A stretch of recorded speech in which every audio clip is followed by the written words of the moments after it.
Tell me about the drug situation in Kerala. Kerala God's own country. ఇది ఒకప్పటి మాట. గత కొన్ని సంవత్సరాలుగా కేరళ అంటే డ్రగ్స్ ఓన్ కంట్రీగా మారిపోయింది. Kerala is in the grip of a drug crisis like never before. Kerala, known for its literacy and progressive outlook, is facing a growing crisis, which is drug abuse, drug crisis. Kerala, that was once hailed as a place for Ayurveda and the best place as it has the beautiful backwaters, today is fighting a full-blown drug crisis. 9 సంవత్సరాల ఒక పాప drugs overdose అవ్వటం వల్ల చనిపోయింది. 9th class చదువుతున్న ఒక పిల్లాడు 6వ తరగతి చదువుతున్న తన చెల్లెలపై అత్యాచారం చేశాడు. ఇవే కాదు, చెప్పుకుంటూ పోతే ఎన్నెన్నో. ఇప్పటి వరకు డ్రగ్స్కు బానిసైన వారిలో మనం ఎక్కువగా పెద్దవారినే, అంటే దాదాపు 22 సంవత్సరాల పైవారిని చూస్తూ ఉంటాం. లేదంటే చదువు లేకుండా తిరిగే యువకులను చూస్తూ ఉంటాం. కానీ కేరళలో 18 నుంచి 25 సంవత్సరాల వయసు వారితో పాటు అప్పర్ ప్రైమరీ చదువుతున్న చిన్నపిల్లలు కూడా డ్రగ్స్కు బానిసవటమే కాకుండా డ్రగ్స్ను సరఫరా చేసే క్యారియర్లుగా మారుతుండటం ఇప్పుడు కేవలం కేరళనే కాదు, మొత్తం దేశాన్నే భయపడేలా చేస్తుంది. A survey conducted among the students of Kerala by the Excise Department has found that below the age of 21 years, 40% of the cases detected for substance abuse are below 18 years. అసలు కేరళలో ఏం జరుగుతోంది, ఎందుకు జరుగుతోంది, తప్పెవరిది? ఇంతేకాదు, మీకు పిల్లలుంటే వారి చుట్టూ డ్రగ్స్ మాఫియా ఎలా విస్తరించిందో తెలుసుకొని తగిన జాగ్రత్తలు తీసుకోండి. అలాగే ఎవరైనా డ్రగ్స్ తీసుకుంటుంటే వారిని ఎలా తెలుసుకోవచ్చో, వారిలో ఎలాంటి లక్షణాలు ఉంటాయో తెలుసుకుందాం. పదండి, డైరెక్ట్గా కేరళలో ఏం జరుగుతుందో ఒక్కసారి చూసొద్దాం. ఇక్కడ మీకు కనిపిస్తున్న క్యాండీస్ సాధారణంగా ఎక్కడ దొరుకుతాయి? స్కూల్స్ దగ్గరగా ఉండే షాపుల్లో లేదా ఇంటి దగ్గరలో ఉన్న షాప్స్లో ఉంటాయి. వీటిని చిన్నపిల్లలే ఎక్కువగా కొంటారు. సో ఇందులో ఏం ప్రాబ్లం లేదు. ఇక్కడ అసలు ప్రాబ్లం ఏంటంటే ఈ క్యాండీస్ షుగర్వి కాదు, అవి డ్రగ్స్ కోటింగ్ వేసిన క్యాండీస్. ఇవి పిల్లలు తింటే ఏం జరుగుతుందో ప్రత్యేకంగా చెప్పవలసిన అవసరం లేదు. కేరళలోని స్కూల్స్ దగ్గర ఉన్న షాప్స్లో ఇలాంటి డ్రగ్స్ కోటింగ్ క్యాండీస్ అమ్ముతున్నారు. ఇందులో ప్రమాదకరమైన మ్యారిజువానా, ఎల్ఎస్డి, ఎండిఎంఏ వంటివి కలిపి అమ్ముతున్నారు. తెలియక వాటిని కొన్న పిల్లలు మెల్లగా ఆ డ్రగ్స్కు అడిక్ట్ అవుతున్నారు. సాధారణంగా ఇండియాలో ఇలాంటి డ్రగ్స్ మాఫియాకు పంజాబ్ క్యాపిటల్ సిటీ లాంటిది. దేశంలో డ్రగ్స్ కేసులు ఎక్కువగా అక్కడే నమోదవుతాయి. ఇప్పుడు కేరళలో పరిస్థితి పంజాబ్ కంటే ఘోరంగా ప్రమాదకరంగా ఉంది. ఎందుకంటే కేరళలో చిన్నపిల్లలు కూడా డ్రగ్స్కు అడిక్ట్ అవుతున్నారు. The youngsters, the college going, the school going people are getting hooked to this, and the whole generation will be finished if it is not taken care. 9వ తరగతి చదువుతున్న ఒక పిల్లాడు 6వ తరగతి చదువుతున్న తన చెల్లెలపై అత్యాయత్నం చేశాడు. ఒక్కసారి ఆలోచించండి, 9వ తరగతి చదివే పిల్లాడి ఆలోచనల్లో ఏముంది అని. ఈ కేసును ఇన్వెస్టిగేట్ చేసిన తర్వాత తెలిసిన విషయము, ఆ పిల్లాడు డ్రగ్స్ అడిక్ట్ అని. డ్రగ్స్ తీసుకోవడమే కాకుండా డ్రగ్స్ క్యారియర్గా కూడా ఉన్నాడు. డ్రగ్స్ క్యారియర్ అంటే డ్రగ్స్ సప్లై చేసే చైన్లో డెలివరీ బాయ్గా పనిచేస్తున్నారు. 2025 కొత్త సంవత్సరం రోజు కూడా కేరళలో ఒక మర్డర్ జరిగింది. ఆ రోజున రోడ్ సైడ్ నిలబడి డ్రగ్స్ తీసుకుంటున్న 2 పిల్లలను డ్రగ్స్ తీసుకోవద్దని చెప్పినందుకు ఆ 2 పిల్లలు ఒకతన్ని చంపేశారు. ఇదే వరుసలో కేరళం కొట్టాయంలో 9 ఏళ్ల ఒక పాప చనిపోయింది. దీనికి కారణం డ్రగ్స్ ఓవర్డోస్ అవ్వటం. ఇప్పుడు కేరళలో అఫీషియల్ డేటా ప్రకారం 2023తో పోలిస్తే 2024లో 330% ఎక్కువగా డ్రగ్స్ కేసులు నమోదయ్యాయి. పంజాబ్ కంటే ఎక్కువగా ఇప్పుడు కేరళలో కేసులు నమోదవుతున్నాయి. Kerala is now leading the country in NDPS cases, surpassing even Punjab. 2024లో పంజాబ్లో 9,025 కేసులు నమోదైతే కేరళలో 27,000కు పైగా కేసులు నమోదయ్యాయి. ఇంకా సింపుల్గా చెప్పాలంటే పంజాబ్లో ప్రతి 1,00,000 మందిలో 30 కేసులు వస్తుంటే అదే కేరళలో ప్రతి 1,00,000 మందికి దాదాపు 80 డ్రగ్స్ కేసులు నమోదవుతున్నాయి. ఈ డ్రగ్స్ కేరళలోని పెద్ద సిటీస్లోనే కాకుండా చిన్న పట్టణాల్లో, పల్లెల్లో కూడా దొరుకుతున్నాయి.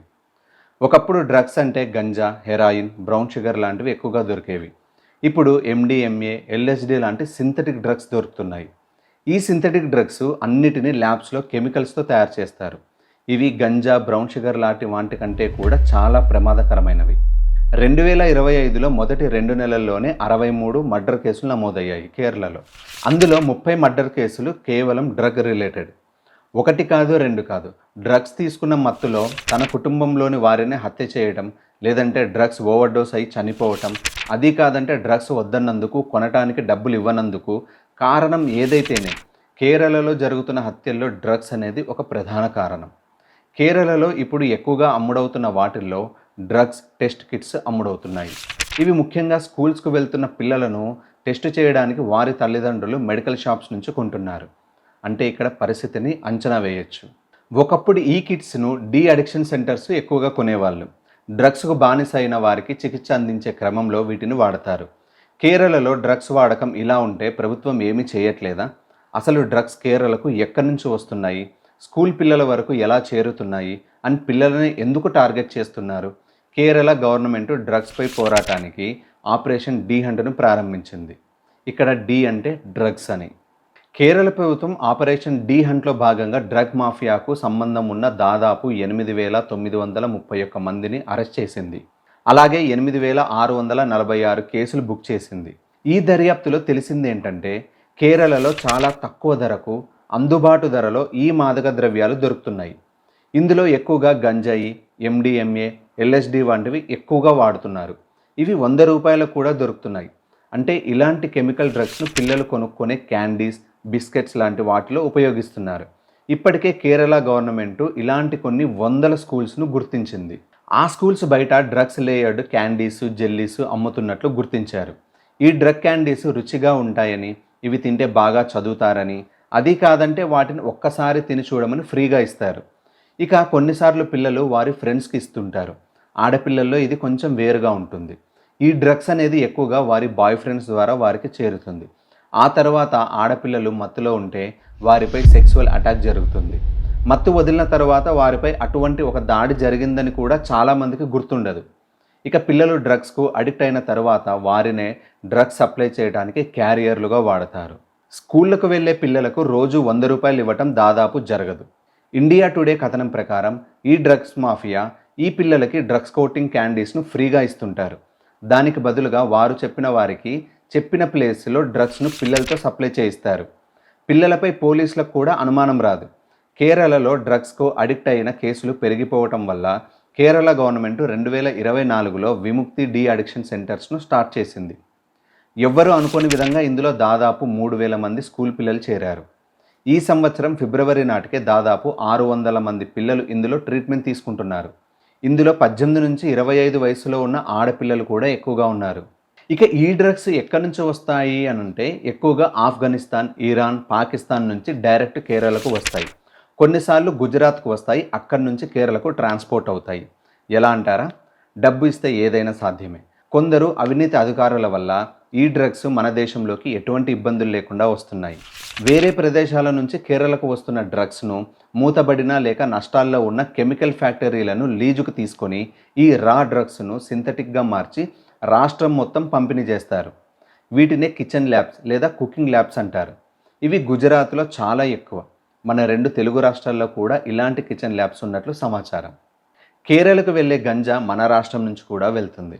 ఇక ఇలాంటి ల్యాబ్స్లో డిస్ట్రిబ్యూషన్కు రెడీగా ఉన్న డ్రగ్స్ను లోకల్ ఏజెంట్ల ద్వారా సప్లై చేస్తారు. ఈ ఏజెంట్స్ వాట్సాప్, టెలిగ్రామ్ గ్రూపుల ద్వారా ఆర్డర్ తీసుకుంటారు. ఈ గ్రూప్స్ పేర్లు ఎవరికీ డౌట్ రాకుండా విచిత్రంగా ఉంటాయి. సో ఎంత కావాలో, ఎక్కడికి కావాలో ఆర్డర్ పెట్టి డబ్బులు ఆన్లైన్ ద్వారా ట్రాన్స్ఫర్ చేసి డెలివరీ తీసుకోవచ్చు.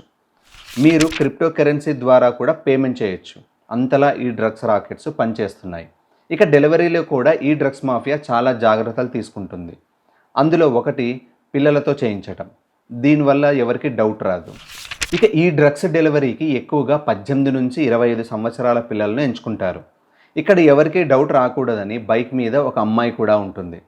ఎవరైనా పోలీసులు పట్టుకుంటే అమ్మాయి ఉండటం వల్ల వారు ఫ్రెండ్స్ అనుకుంటారు, కానీ డ్రగ్స్ డెలివరీ చేస్తున్నారా అనుకోరు. ఇలా డెలివరీ చేయటంలో కూడా ప్యాకేజెస్ ఉంటాయి. Standard delivery, super fast delivery. ఇలా సూపర్ ఫాస్ట్ డెలివరీ అని అంటే నిజంగా స్పోర్ట్స్ బైక్పై ఫాస్ట్ డెలివరీ ఉంటుంది. డెలివరీ చేసినందుకు 800 నుంచి 1000 రూపాయలు డెలివరీ బాయ్కు వస్తుంది. ఇక ఒక రోజుకు 3000 నుంచి 5000 వరకు డెలివరీ బాయ్స్ సంపాదిస్తూ ఉంటారు. డెలివరీ తీసుకునేవారు వారి ఐడెంటిటీ తెలియకూడదు అనుకుంటే డెలివరీ చేయాల్సిన ప్లేస్లో ఆ డ్రగ్స్ పార్సల్ను పడేసి కస్టమర్కు ఫోటో, కోఆర్డినేట్స్ పంపిస్తారు. డెలివరీ ఇచ్చేదెవరు, తీసుకునేదెవరు అనేది తెలియదు. కొన్ని సందర్భాల్లో ఈ డ్రగ్స్ డెలివరీ కోసం స్కూల్ పిల్లలను కూడా వాడతారు. కనుక ఈ డ్రగ్స్ రాకెట్ను పట్టుకోవడం కష్టమవుతుంది కేరళ పోలీసులకు. కేరళ ఎక్సైజ్ డిపార్ట్మెంటు డ్రగ్స్ను ఆపటానికి చాలా రైడ్స్ చేస్తుంది. చాలామందిని పట్టుకుంటుంది, కేసులు కూడా బుక్ చేస్తోంది. ఇందులో ప్రజలు కూడా కొంతవరకు స్వచ్ఛందంగా పాల్గొని డ్రగ్స్కు వ్యతిరేకంగా పోరాడుతున్నారు. సామాన్య ప్రజలు కూడా వారి పిల్లలకు డ్రగ్స్పై పూర్తి అవగాహన కల్పించడం చాలా ముఖ్యం. మీ చుట్టూ ఉన్న వారిలో కానీ మీకు తెలిసిన వారిలో కానీ ఇప్పుడు చెప్పబోయే లక్షణాలు కనిపిస్తే డ్రగ్స్ తీసుకుంటున్నారేమో అని అనుమానించడం మంచిది. ఎందుకంటే డ్రగ్స్ అడిక్టెడ్గా మారిపోతే వారి ఆరోగ్యంతో పాటు వారి భవిష్యత్తు నాశనం అవుతుంది. డ్రగ్స్ తీసుకున్న వారిలో మొదటగా కనిపించే లక్షణం డ్రగ్స్ మత్తు వదిలిన తరువాత డిప్రెస్డ్గా అలసిపోయినట్టుగా ఉంటారు. ఇక మరో లక్షణం లాస్ ఆఫ్ ఇంట్రెస్ట్. ఒకప్పుడు చాలా ఇష్టంగా చేసే పనులు కూడా తరువాత వాటిపై ఎటువంటి ఇంట్రెస్ట్ చూపించరు, ఎవ్వరితోనూ కలవరు, ఆఖరికి ఇంట్లో వారితో మాట్లాడడానికి బయటకు వెళ్ళటానికి కూడా ఇంట్రెస్ట్ చూపించరు. ఇక ఇందులో కనిపించే మరో లక్షణం డ్రగ్ అడిక్ట్ అయిన వారు వారి రోజువారీ పనులు కూడా సరిగ్గా చేసుకోలేరు. అన్నం తినటం, చదువుకోవడం లాంటివి కూడా వారికి చాలా కష్టంగా అయిపోతుంది. ఇక ముఖ్యమైన మరో లక్షణం వారి ముఖాల్లో కళ లేకపోవటం, డార్క్ సర్కిల్స్ రావటం, డల్గా కనిపించటం, చిన్నవాటికి కూడా అరవటం, చిరాకు పడటం, ఎప్పుడూ ఒక్కరే ఎవరికీ కనపడకుండా ఉండటం లాంటి లక్షణాలు కనిపిస్తే మీరు ఖచ్చితంగా అనుమానించాల్సిందే. వీలైనంత త్వరగా మంచి డాక్టర్ను కలవటం మంచిది. ఎందుకంటే చాలామంది తల్లిదండ్రులకు వారి పిల్లలు డ్రగ్స్ తీసుకుంటున్నట్లు తెలియదు. వారు కనుక్కునేసరికి వారి పిల్లలు డ్రగ్స్కు బానిసలవుతారు. అప్పుడు క్యూర్ చేయటం చాలా కష్టం. అందుకే పేరెంట్స్లో ఎవరో ఒక్కరైనా సరే పిల్లలతో మంచి రిలేషన్స్ మెయింటైన్ చేయడం చాలా ముఖ్యం. వారి ఆనందంతో పాటు కష్టాలు, ఇబ్బందులు తెలుసుకుంటూ వారిలో మంచి కాన్ఫిడెంట్ను పెంచవచ్చు. ఇప్పుడున్న పరిస్థితుల్లో పిల్లలను ర్యాంక్స్ వెంట పరిగెత్తించే సమయంలో తల్లిదండ్రుల అంచనాలను అందుకోలేక పిల్లలు డిప్రెషన్ బారిన పడుతున్నారు. సపోర్టుగా ఎవరూ లేకపోవడంతో ఒంటరిగా ఫీల్ అవుతున్నారు. Most of the time, the parents and teachers are too much into the academics that they forgo to see whether the child is having any kind of deviances. So, only when the child gets into a trouble, the teachers or the parents may realize that the way they are doing the parenting or the teaching is not appropriate for that particular child. అందుకే పిల్లలు దీని నుంచి బయటపడడానికి మత్తుకు బానిసలవుతున్నారు. Drugs అమ్మేవారిని కనుక్కోవడం కష్టం కాదు, ధరలు అందుబాటులో ఉంటున్నాయి. ఈజీగా ఆర్డర్ చేసుకొని డెలివరీ తీసుకోవడంతో ఈజీగా మత్తుకు బానిస అవుతున్నారు. అందుకే పిల్లలకు సపోర్టుగా ఉండటం చాలా ముఖ్యం. అప్పుడే ఇలాంటి వాటికి దూరంగా కూడా ఉంచవచ్చు. అలాగే పిల్లలకు డ్రగ్స్ వల్ల వచ్చే ఆరోగ్య సమస్యలు, వారి జీవితాల్లో జరిగే దుష్ప్రభావాలను గురించి ఓపెన్గా మాట్లాడి ఎడ్యుకేట్ చేయడం చాలా ముఖ్యం. వారి బంగారు భవిష్యత్తును మనం కాపాడుకోవచ్చు. ఈ వీడియో మీకు నచ్చితే ఖచ్చితంగా షేర్ చేయండి. మరిన్ని వీడియోస్ కోసం సబ్స్క్రైబ్ చేయండి. జై హింద్.